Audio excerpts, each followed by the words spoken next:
نام تو اچھے اچھے رکھ لیے، لیکن نام رکھنے کے ساتھ ساتھ جب تک کام اچھے نہیں ہوں گے ہم اچھے نہیں کہلائیں گے۔ تو دوسرے کی خدمت اور مدد ہی اصل اسلام ہے۔ تو حضرات محترم، اللہ پاک یہ سوز و گداز عطا فرمائے، اور جنہوں نے یہ بات سمجھ لی وہ کامیاب و کامران ہو گئے۔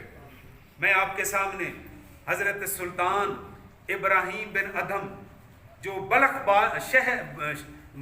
ملک کے بادشاہ تھے، سلطان تھے، پہلے شاہانہ زندگی بسر کیا کرتے تھے، آخر ایک دن ایسا پلٹا کھایا کہ شاہانہ زندگی ترک کر کے فقیری اختیار کر لی، درویشی اختیار کر لی۔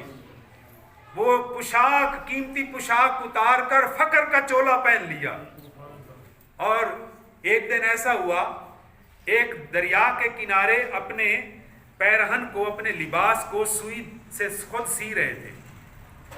آپ کے بھلے وقتوں کا ایک دوست وہاں سے گزرا، امیر بندہ تھا، اس نے دل میں خیال کیا، واہ ابراہیم بن ادھم، تیری عجیب سوچ ہے، شاہانہ زندگی کو چھوڑ کر فقیرانہ زندگی اختیار کی، وہ زندگی اچھی نہیں تھی، اب یہاں اپنے کپڑوں کو خود ہی سوئی دھاگے سے سی رہے ہو۔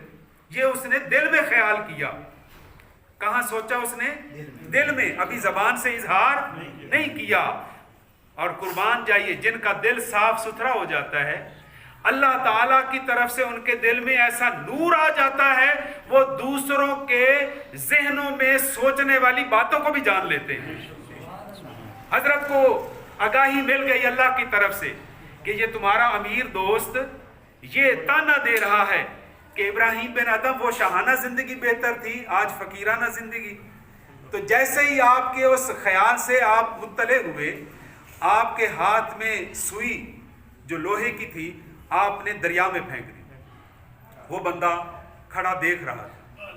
آپ نے فرمایا، اے دریا کی مچھلیوں، جلدی سے میری سوئی ڈھونڈ کر لے آؤ۔ تو علماء فرماتے ہیں کہ ہزاروں کی تعداد میں بے شمار مچھلیاں اپنے منہ میں، ہر مچھلی اپنے منہ میں سونے کی سوئی لے کر حاضر خدمت ہو گئی، پانی کے اوپر کنارے پر آ گئی۔ آپ نے سب کی طرف نظر فرمائی، فرمایا واپس جاؤ، مجھے سونے کی ضرورت نہیں ہے، مجھے تو وہی اصلی سوئی چاہیے۔ تو وہ مچھلیاں سب واپس چلی گئیں۔ ایک چھوٹی سی مچھلی آپ کی اصلی سوئی کو ڈھونڈ کر آپ کی خدمت میں لے آئی۔ جب اس نے آپ کی خدمت میں وہ اپنے منہ کے ذریعے وہ سوئی پیش کی، تو حضرت ابراہیم بن ادھم نے اپنے اس امیر دوست کو مخاطب کر کے فرمایا، اور میرے دوست مجھے تانا دے رہا تھا، بتاؤ وہ حکومت اچھی ہے یا یہ حکومت اچھی ہے؟ اب اللہ کے فضل، اس وقت میرا انسانوں پر حکم چلتا تھا۔